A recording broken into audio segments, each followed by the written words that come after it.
Mikhail Zoshchenko, Agitator, 1923. The night watchman of the aviation school, Grigory Kosonosov, went home to his village for a vacation. "Now, Comrade Kosonosov," said his friend before he departed, "when you get home to the village, make sure to agitate them peasants real good. Tell them a thing or two about how aviation is developing. Maybe even our peasants will collect a little something for the cause." "You can be sure that I will work on them," said Kosonosov, "even if it was something else. But aviation, that I will mention for sure."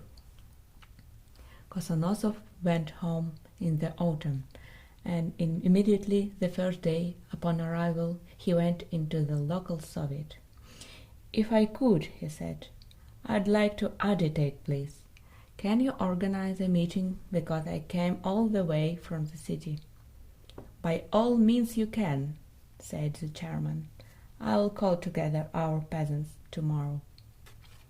Next day the chairman gathered the peasants at the warehouse of the fire department.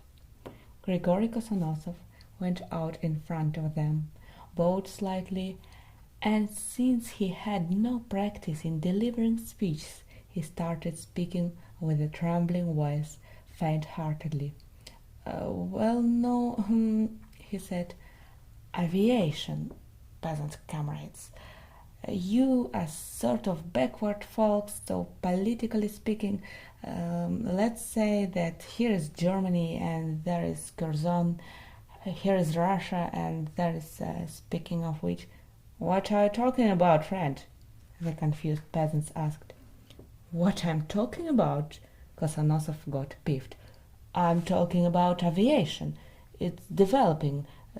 Here is Russia, there is China." Peasants listened gloomily. "Don't take our time!" cried someone in the crowd. "I don't, peasant comrade. I'm talking about aviation. I can't say a bad thing about it. That's how it is. I can't argue with it." "This can't be understood," the chairman shouted to him. "Take a step toward the common masses." Kosonosov stepped forward, closer to the audience, rolled a big reeking cigarette for himself, and started again. "Well now, peasant comrades, they make an airplane and they fly around with it in the sky up there. I mean, of course, there are some which can't stay up there. Those plummet to the ground, like that pilot, Comrade Yermilkin. He took off without problem, but after that crashed so hard that his guts came out. Since he's not a bird, the people said. "That's what I'm talking about," said Kosonosov, happy to hear some sympathetic voices. "He's not a bird. If the bird falls down, it just shakes the dust off itself and flies up again. But here you'll break a tooth. Another one, a pilot too, Mikhail Ivanich Popkov. He flew as it is written in the book and suddenly malfunctioned in the engine. Oh boy, how he hit the ground!" "He really did?" the peasants asked. "I swear." Another dropped on a tree. He was hanging there like a kid. How frightened, how panicked he was! I nearly died of laughter. Some stories happened there. Once a cow went under a propeller. Slish slash, and it shredded into pieces. You couldn't figure out which was its horn and which were its guts. And of course it gets dogs sometimes too. "And horses?" the peasants asked. "Do they by any chance carry the horses too?" "Of course, the horses too," said Kosonosov. "Why wouldn't they get the horses?" "Darn the blasted things," said someone in the crowd. "What nonsense these people imagine in their free time, shredding horses to pieces. And you say, friends, that this thing is developing?"